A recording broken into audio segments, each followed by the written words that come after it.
Hi, it's me again with Corel Draw Tips and Tricks, and I mentioned in the previous video, and I'm going to make this a hairline, so it'll be easier to center the line because it's a thinner line,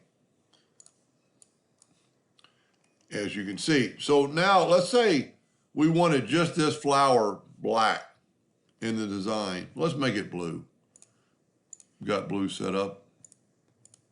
So we got those items.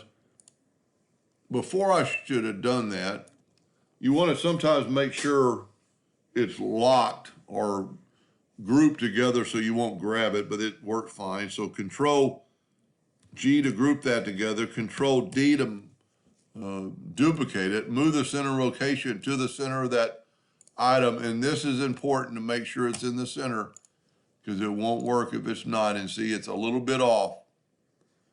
And right there should be center. And then rotate it 60 degrees. And then Control D and rotate it 120 degrees. And Control D all the way around.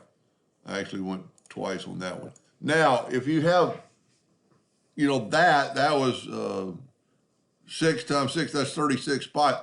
If you wanted to do like a yellow in just 5 spots or a few spots, you don't need to do that. Just take a yellow, and let's say we're going to do the ones between them, you'd want to do just, instead of trying to figure out a rotation, just do this and you're done in half the time that you would have. But this would be a pretty cool design to color different things in. And then if you wanted the blue in the center also, just pick that same blue and go in here and glue the petals in.